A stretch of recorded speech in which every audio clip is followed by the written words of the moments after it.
Hello दोस्तों, welcome to our channel. तो कहते हैं कि भैया अगर आपको युद्ध लड़ना है तो आपके पास हथियारों का होना बहुत ज़्यादा जरूरी है, अदरवाइज आपकी हार निश्चित है। हाँ, ये बात बिल्कुल सही है, लेकिन इससे भी ज़्यादा इंपॉर्टेंट ये है कि आपके पास हथियार तो हैं, लेकिन अगर आपको चलाने ही नहीं आते तो क्या आप जीत जाओगे?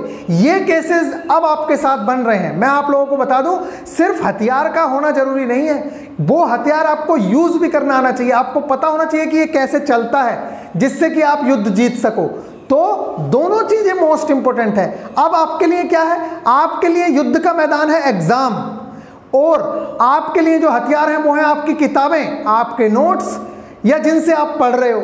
मेन चीज क्या है कि क्या वो किताबें और नोट्स जो आपके पास बने हुए हैं, क्या वो आपको पढ़ना आता है? क्या आपको पता है कि उसमें से क्या चीजें पढ़नी है, क्या नहीं पढ़नी है? सेम चीज आप लोगों के साथ हो रही है। बच्चे कह रहे हैं कि भैया इतनी मोटी मोटी बुक्स तो आ गई, मैथ्स की भी आ गई, रीजनिंग की भी आ गई, लेकिन यही नहीं पता चल रहा है कि भैया कितना, मतलब क्या छोड़ूं क्या पढ़ूं।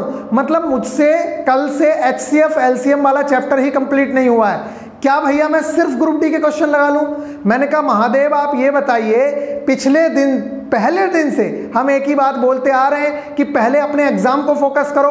अगर प्यार पालोगे तो आप कैट के क्वेश्चन लगा लो जाके, UPSC के क्वेश्चन लगा लो जाके, आपको तो लगेगा ये भी HCF LCM का ही क्वेश्चन है। जब आपसे पहले से कहा जा रहा है कि जिस युद्ध के मैदान में आप जा रहे हो, आपको दिख रहा है सामने वाले शत्रु के लिए सिर्फ ये हथियार काफी हैं, तो आपको क्यों जरूरत पड़ रही है इतने सारे हथियार लादने की?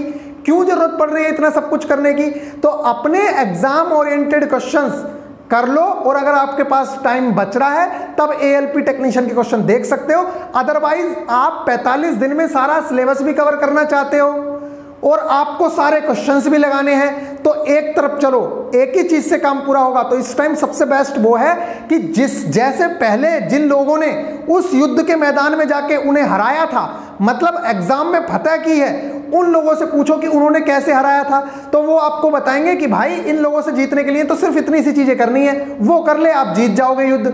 मेन चीज आपके एग्जाम में वही है। हम यहाँ खड़े हैं गाइड करने के लिए, आपको बता रहे हैं कि भैया इनके लिए ज्यादा की जरूरत नहीं है, सिर्फ इतना कर लो, ये कर लो, हो जाएगा। लेकिन नहीं, बच्चे कर रहे हैं इतना, तो अब होगा क्या? इसका मतलब तो यह है कि आप आधा, मतलब जो सिलेबस है आपका वो आधा कवर करके जाओगे। एक बच्चा है वो पूरा सिलेबस करके जाएगा जितना उसके लिए युद्ध के मैदान में आने वाला है। मतलब जो जो चीजें सामने वाले ने सीख रखी हैं वो चीजें आपको भी तो आनी चाहिए, तभी तो आप हरा पाओगे। अब आप कह रहे हो कि मुझे आधी चीजें उससे बहुत ज्यादा बेहतर आती हैं। अरे भैया, तो वो बाकी की आधी चीजों से तो आपको हरा देगा ना।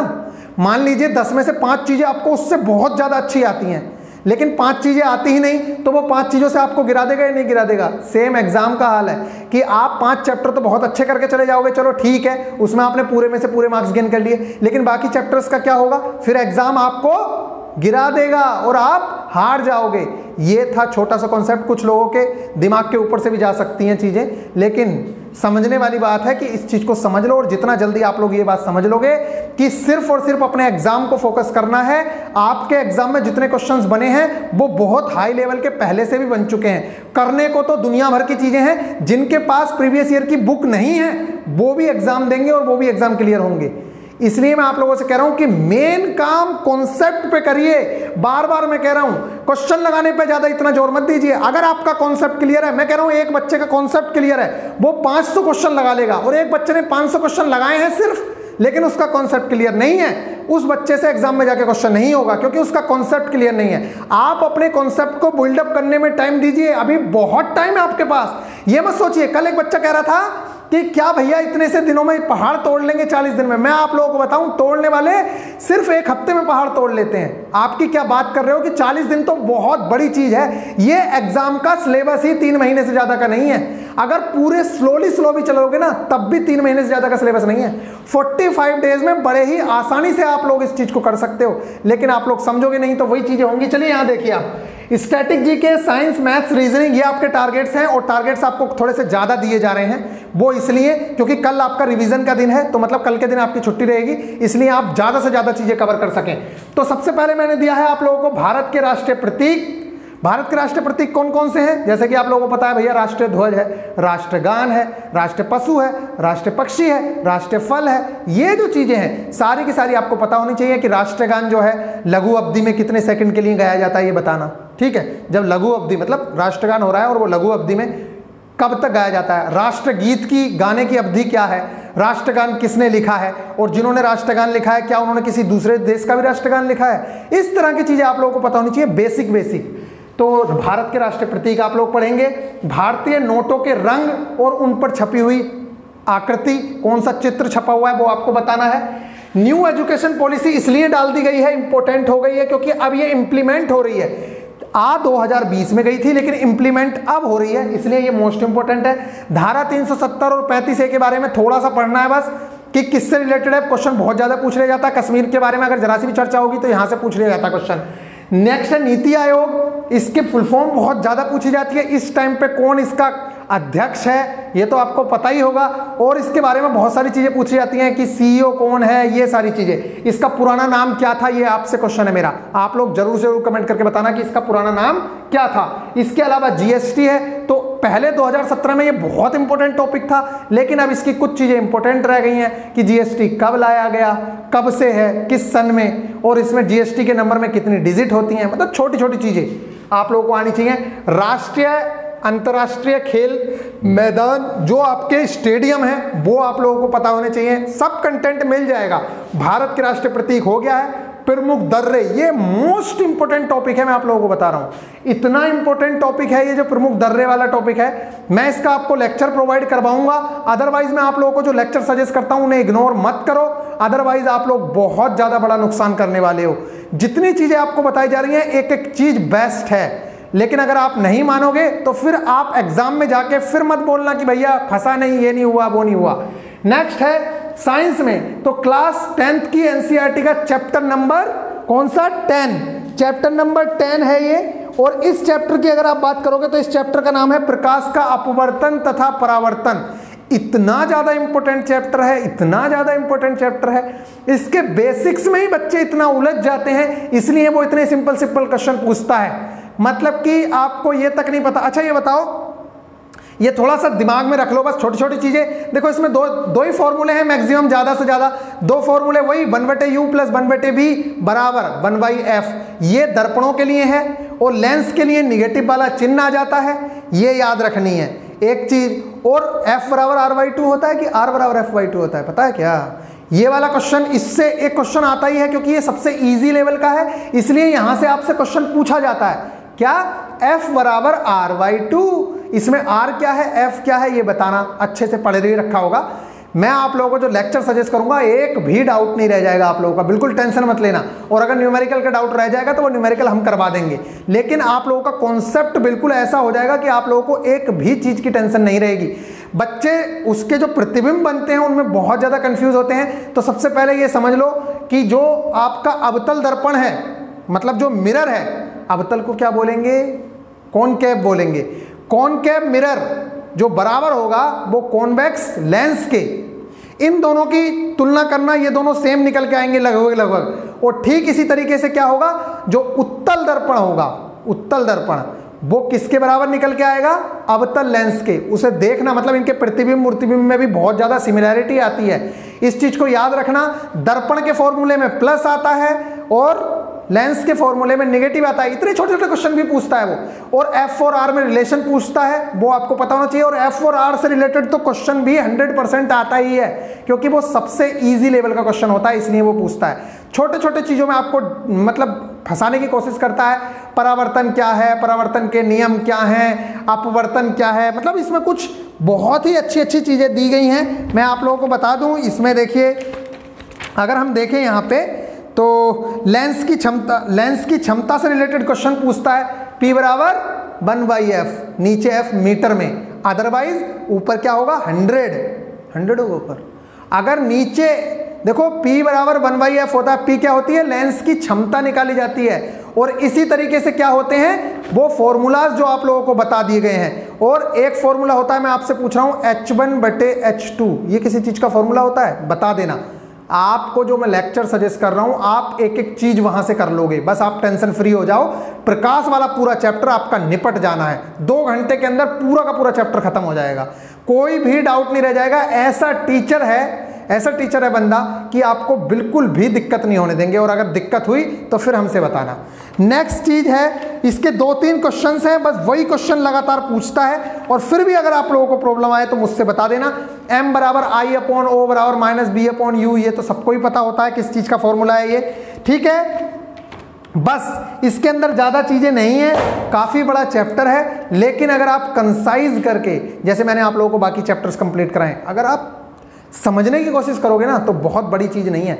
एक बार को मान लीजिए आपसे याद नहीं हो रहे हैं कि फोकस पे वस्तु रखी है तो कहाँ प्रतिबिंब बनेगा, और फोकस से बाहर रखी है तो कहाँ बनेगा, वक्रता त्रिज्या पे रखी है तो क्या होगा।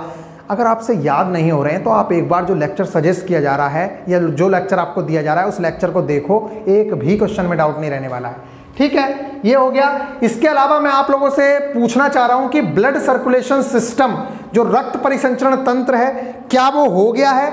एक बार मुझे कंफर्म निश्चित कर देना, बता देना कि ये हो गया है या नहीं हुआ। अगर ये नहीं हुआ है तो आप लोग कमेंट करके बताइए, तब तो ये कंप्लीट करना है। ये बात सुन लो ध्यान से, अगर ये हो गया है तब ये ना करके अंतःस्रावी तंत्र मतलब एंडोक्राइन सिस्टम करना है, और अगर ये नहीं हुआ है तो एंडोक्राइन सिस्टम को काट देना है, वो नहीं करना है, सिर्फ रक्त परिसंचरण तंत्र करना है। इस चीज को याद रखना।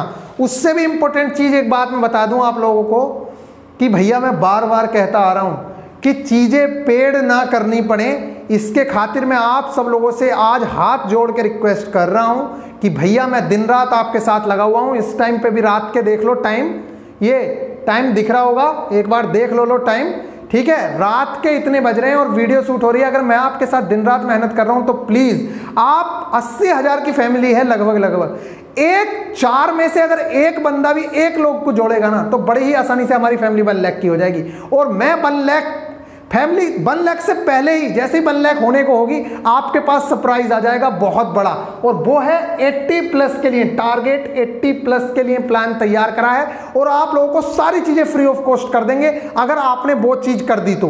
1 लाख सब्सक्राइबर पूरे करा दो जितना जल्दी, उसी दिन आप लोगों को सारे के सारा ऑफर मिल जाएगा जो आप लोगों को दे रखा है, आपकी प्लानिंग हो रखी है। बस सब कुछ आप पे डिपेंड करता है, जितना सपोर्ट करोगे उस हिसाब से मैं आप लोगों को सपोर्ट करता रहूंगा। बाकी आपकी मर्जी है। मैंने सोच लिया है कि मैं एक एक कतरा अपना, जितना भी मुझसे हो सकता है मैं आपके लिए नौशावर करने तैयार हूं, लेकिन आप लोग इतना सा सपोर्ट नहीं करते हो। मैं कह रहा हूं ना, 80,000 में से सिर्फ 20,000, मतलब हर चौथे कैंडिडेट 4 में से अगर एक बंदा भी एक बंदे को सब्सक्राइब करवा दे या एक बंदे से मतलब जोड़ ले शेयर करके, तो कोई बड़ी बात नहीं है। लेकिन नहीं, कोई करना ही नहीं चाहता, सब अपना भला चाहते हैं। उसके अलावा विविध में डाले हैं विज्ञान एवं उसके प्रभाव। ये बहुत ही अच्छा और इंपॉर्टेंट टॉपिक है, विज्ञान के प्रभाव वाला चैप्टर। इसमें बहुत सारी चीजें पूछती जाती हैं कि कैसे प्रभाव पड़ेगा। मान लीजिए कोई लड़की झूला झूल रही है, तो इस तरह के बहुत सारे क्वेश्चन है। पृष्ठ तनाव से रिलेटेड है, अगर प्रेशर से रिलेटेड है तो किस तरह से वो चीजें चेंज होंगी। बहुत ज्यादा इंपॉर्टेंट टॉपिक है, आपको सारा कंटेंट मिल जाएगा।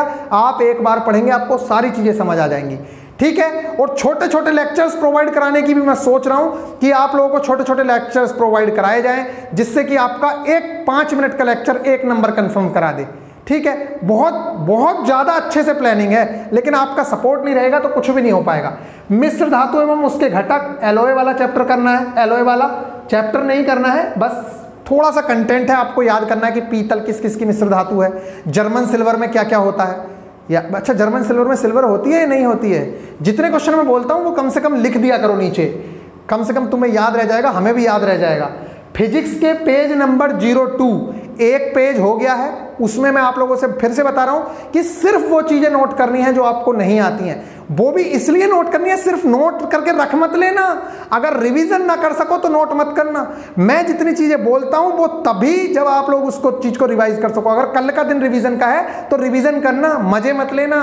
गर्लफ्रेंड के लिए दिन नहीं है। एक मैं आपके साथ दिन रात खड़ा हूं, मुझे पता है सिलेक्शन दिलवाने में कितनी मेहनत करनी है, तो सिलेक्शन लेने के लिए उससे कई गुना ज्यादा मेहनत करनी है, ये सोच लो, ठीक है। फिजिक्स का पेज नंबर 2 हो गया। ह्यूमन फिजियोलॉजी का पेज नंबर 4 और 5 आप लोगों को मिल जाएगा। इन चीजों को, जो ह्यूमन फिजियोलॉजी है, ये इसलिए कराई जा रही है कि ह्यूमन से रिलेटेड बहुत सारी चीजें लगातार पूछता रहता है, इसलिए पहले ह्यूमन वाला पार्ट हम कंप्लीट कर रहे हैं। यहां से ये वाले वो क्वेश्चन है जो हमें रटने पड़ते हैं, इसलिए इन चीजों को अगर आप पढ़ते रहोगे बार बार तो जैसे ही 4 ऑप्शन आएंगे एकदम से टिक कर दोगे। लेकिन वो तभी होगा जब आप उन चीजों को बार बार पढ़ोगे। जितने टारगेट बढ़ते जाएंगे ना, उतना ही आप लोगों का रिवीजन ज्यादा होता जाएगा। इसीलिए वो प्लेटफॉर्म तैयार कर रहा हूं मैं कि आप लोगों को टेस्ट दे दे के, जब आप टेस्ट दे पाओगे पिछले टारगेट्स के, तो सारी चीजें रिवाइज हो पाएंगी। कोई क्वेश्चन गलत करोगे तो फिर आके देख लोगे, लेकिन मानोगे नहीं आप, आपको चाहिए ही नहीं। अच्छी चीजें तो आपको पसंद ही नहीं आती ना, आपको बकवास चाहिए। टिकटॉक पे मुजरा देख लोगे, शॉर्ट्स देख लोगे, इंस्टाग्राम पे रील्स देख लोगे, लेकिन कोई बंदा दिन रात मेहनत करेगा, उसको सपोर्ट नहीं करना है, ना लाइक करना। एक साला लाइक करने में भी मुझे ये नहीं पता कि कौन सी दौलत मैं तुम्हारे घर से लूट लाऊंगा। मैथ्स में सिंप्लीफिकेशन वाला चैप्टर है, ये इसलिए दे दिया है क्योंकि जो दशमलव भिन्न वाले प्रीवियस ईयर देने थे वो सब इसी में इंक्लूड हो जाते हैं। तो वी बोर्ड मास का रूल पता होना चाहिए अच्छे से, सारे का सारा सिंप्लीफिकेशन निपटा दोगे, कोई बड़ी बात नहीं है। बस दशमलव के रूल्स आपने सीख लिए हैं, वी बोर्ड मास सीख लो, काम खत्म, कोई प्रॉब्लम नहीं है। आप लोगों को किसी का भी यूट्यूब चैनल से लेक्चर उठा के देख सकते हो, 1 घंटे का, आधे घंटे का, कॉन्सेप्ट क्लियर करो, उसके बाद प्रीवियस ईयर लगाओ। प्रीवियस ईयर मैं प्रोवाइड कराऊंगा, अपने एग्जाम के प्रीवियस ईयर लगा लो, बस उससे ज्यादा करने की कुछ भी जरूरत नहीं है। अपनी लिमिट्स को बांध लो, लिमिट सेट नहीं करोगे तो आप फ्यूचर में प्रॉब्लम होगी ही होगी, ये देख लो, क्योंकि एक ही चैप्टर में फंसे रह जाओगे फिर। और एक चैप्टर में फंसे रहने से अच्छा है कि सारे दाव पेच सीख लिए जाएं। एक चैप्टर में बहुत ज्यादा महारती नहीं बनना है, पीएचडी नहीं करनी है, अपने लेवल का करते चलो और सारे चैप्टर्स कंप्लीट कर लो, कम से कम सिलेबस तो करते जाओ, ठीक है। सिंप्लीफिकेशन ग्रुप डी के प्रीवियस ईयर लगाएंगे हम, जो डेसिमल फ्रैक्शन वाला चैप्टर दिया है और सिंप्लीफिकेशन दिया है। सिलेबस में मार्क करते चलो, जितनी चीजें कंप्लीट कराता जा रहा हूं सिलेबस में मार्क करते चलो कि सिंप्लीफिकेशन हो गया, टाइम एंड वर्क हो गया, पाइपन सिस्टम हो गया, नंबर सिस्टम हो गया, जितने चैप्टर्स कराते जा रहे हैं उस पर मार्क लगाते चलो। इसके बाद ग्रुप डी 2018 के प्रीवियस ईयर लगाने हैं। रीजनिंग में ब्लड रिलेशन वाले मैक्सिमम क्वेश्चंस सब लोगों को आते ही होंगे, कोई बड़ी बात नहीं है। अपने रिश्तेदारों पे भी सोच के अगर क्वेश्चन करने की कोशिश करोगे तब भी क्वेश्चन निपटा दोगे।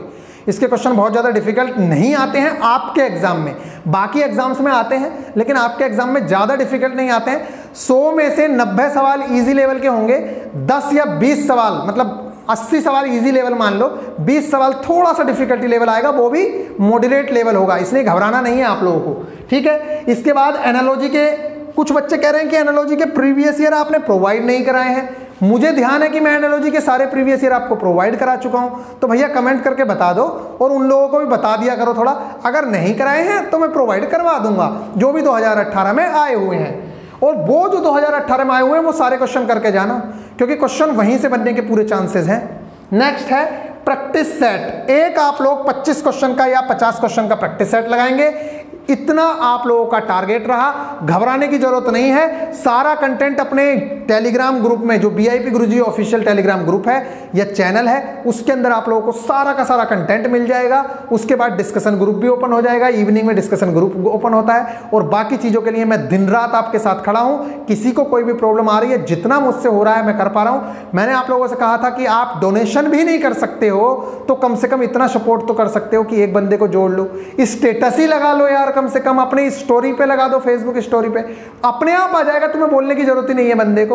लेकिन आप लोग नहीं सुनते हो तो फिर हम लोगों को भी, अब देखो कल वाला लेक्चर दिया था उसका क्या हाल हुआ है वो आप ही समझ सकते हो। तो कैसे आगे नया लेक्चर देने की हिम्मत आएगी, इतनी हिम्मत भी नहीं है यार, जॉब भी करते हैं, खाली नहीं बैठे हैं, ठीक है। चलिए फिर मिलेंगे नेक्स्ट वीडियो में। लेकिन मैं शिद्दत से बोल रहा हूं, कसम से बोल रहा हूं, मैं इस बार ये सोच रहा हूं कि चाहे जो हो जाए इन्हें सिलेक्शन दिलवा दो। जितना स्वार्थी आपको बनना है आप बन जाओ, लेकिन ये कभी काम नहीं आएगा जब तक आप किसी की इस सोच के साथ आगे बढ़ोगे ना, तो आगे बढ़ने में भी दिक्कतें आएंगी। जब आप भला करने के हिसाब से आगे बढ़ते हो ना, तो भगवान आपका साथ देता है, ये सोच लो। चलिए मिलेंगे फिर नेक्स्ट वीडियो में, ख्याल रखिएगा, टेक केयर।